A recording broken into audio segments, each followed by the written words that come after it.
everyone, I'm Kirtika and we are celebrating Christmas at Hindustan Institute of Technology and Science. And as our chief guest, we have Mr. Ashvin Dhyriam sir here with us. He is the managing director and co-founder of Good News Channel Private Limited. Sir, how are you?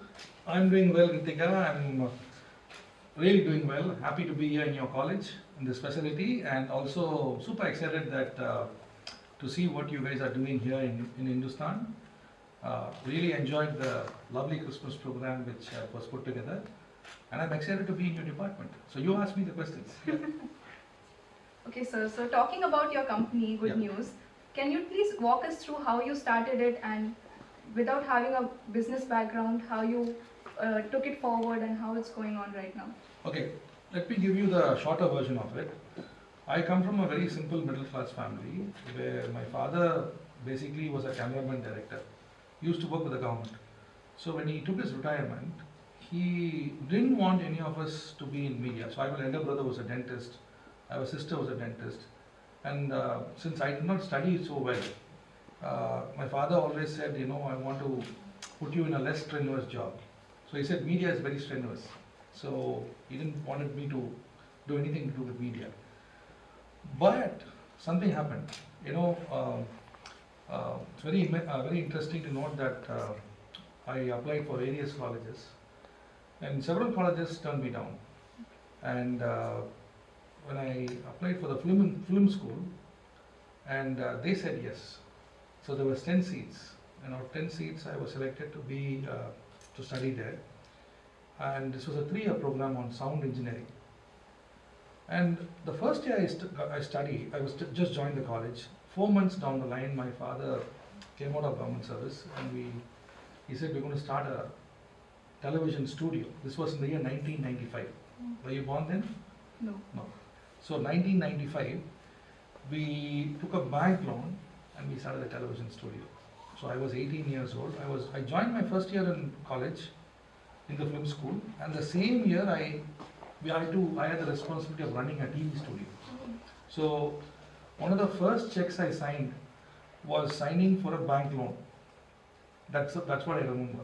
So we mortgaged our house and we took a loan and we started a TV studio. So there began my journey of understanding the dynamics of a studio. How do you set up a studio? What is business? How do you run a studio? How do you technically understand? And how do you keep your clients happy? At the same time, how do you, push through? But the interesting part, Kritika, is that 2 years down the line, after we started, we couldn't pay the bank loan. Technology failed. We couldn't pay the bank loan. Technology failed, and everything went for a toss. Now, in life, what I've understood is every failure is your stepping stone for success. So in that failure, we came out with a concept saying, in 1997, there were many TV stations running cinema songs those days, in the morning time. In TV media, there's something called prime time, there's something called non-prime time. So what is the prime time? Prime time is where people watch a lot. So your evening is technically prime. This was it. Now I'm not talking about today, I'm talking about 97, 98, 99. So your non-prime time will be the morning time, correct? Now in morning time, those days, they'll only air movie songs because many TV stations did not know what to air. So what they'll put some cinema songs, right? Now we had a challenge. We couldn't pay the bank loan. Studio technology changed. The camera you buy for 10 lakhs, within 3 months, another new camera comes. This 10 lakhs camera becomes obsolete. And then a new camera comes. The new camera is about 6 lakhs. So our plan for running a studio completely flopped. But then we realized that challenge drove us to create something more innovative. So we went to the TV stations who were not able to sell time in the morning. They were all having cinema songs, right? So it was not bringing revenue to the TV station. So we came up with a concept and we said, listen, we'll buy time in the non-prime time and we will put devotional programs. That is how we started. So we were the first in the country, I would say first not in the country, probably first in South India, to come with this concept of a devotional program in the morning hours. So that's how we started the concept of making the studio busy, giving business to the TV station, and we got slowly some revenue coming in. So that was the beginning of how we started, and that helped us slowly to grow. So we started with Tamil programs. We were in Raj TV those days, Vijay TV. Then we went to Gemini, Surya TV. We named the channel. We were the largest bulk buyers of airtime in the morning. So morning time from 6 a.m. to 8 a.m. every station will buy, and we used to put a lot of content. So that's how our business model grew. So a challenge of what we could not do drove us to be innovative. So every time we faced a challenge, by God's grace, we have learned to strive through that, and that enabled us to get trained to have our own station. So at one stage, I remember we were the largest buyers of time, and we were producing 800 programs a month. Now that was the experience we had for us to start our own TV station in 2007. And 2007 we launched a station in Telugu, not even Tamil. No, I don't speak Telugu. But we went to Hyderabad. The Chief Minister of Andhra Pradesh that time was Dr. Y.S. Rajasari Reddy. I and my father, we met him. And the Chief Minister in his house had the inauguration.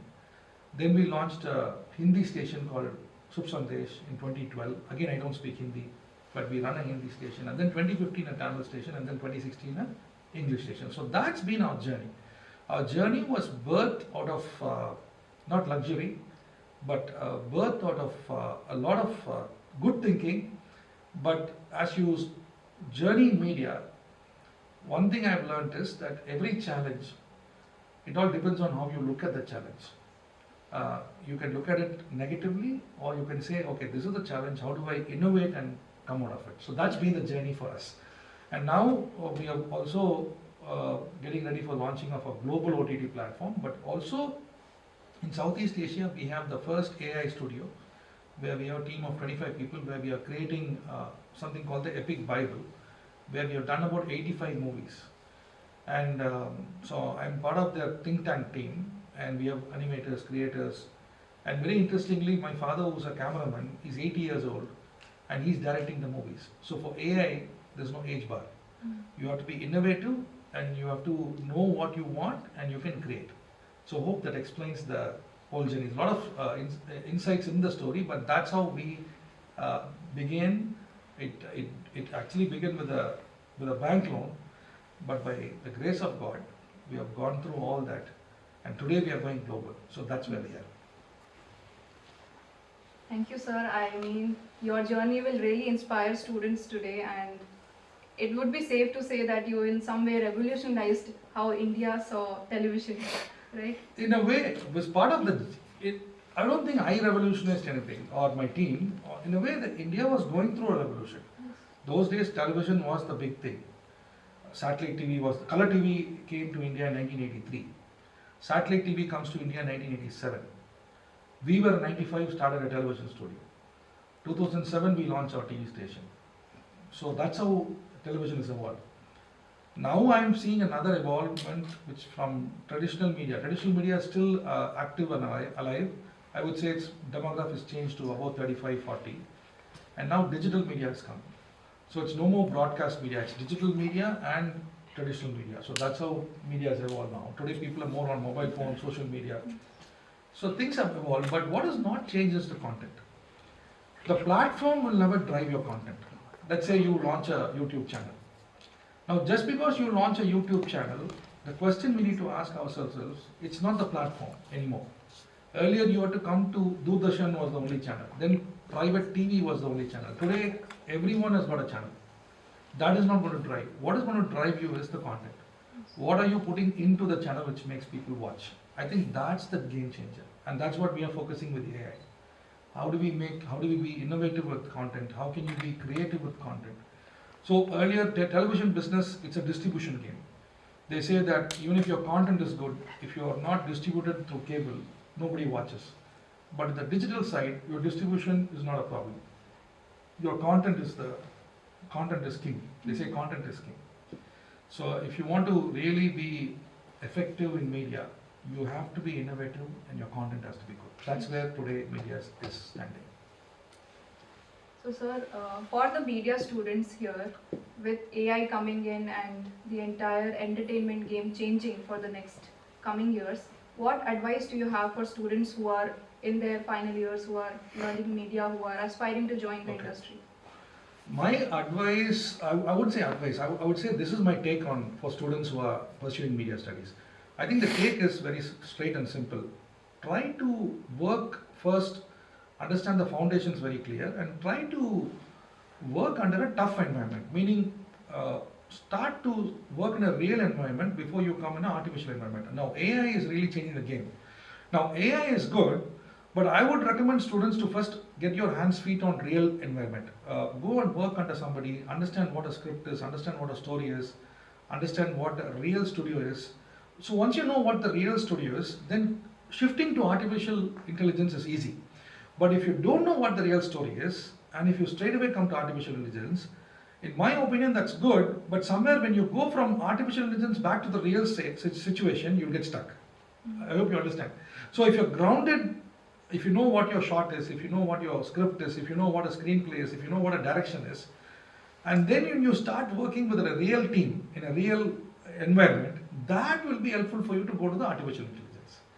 Now, the challenge I'm seeing with students is they want everything instantaneous. They're living in an Instagram reel. Now, this is not an Instagram reel world.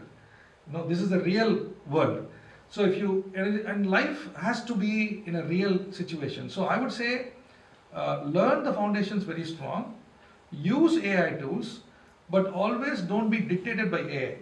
The challenge with AI I see is, it's become so simple that you don't need to be creative enough to, you can even ask ChatGPT a script, it will give you a script. You can ask design, it will give you a design. But if you don't know the foundations of a design, one day ChatGPT will take away your innovation. ChatGPT will say, why do you need a designer? Why do you need a media person? No, you need to be innovative to actually tell ChatGPT or AI or the tools what to do.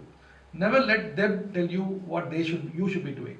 So today's students are all depending on that tools, not understanding the ground foundations. So I feel if you know the ground foundation, then you're in control. If you don't know the ground foundation and if you depend on tools, they're in control and you'll be stuck. So that's my advice. So learn the ground foundation, learn the principles, get your hands and feet wet in doing production, go and work under some director who's a tough guy. Don't work under an environment which is very artificial. Work under a real environment, at least for 2-3 years, get scolded, make mistakes, then come to the artificial world and then you'll scale up. So that's my take. And today's students, they think money is everything. I don't think money is everything. Money you can always learn, but learning the art of filmmaking is different.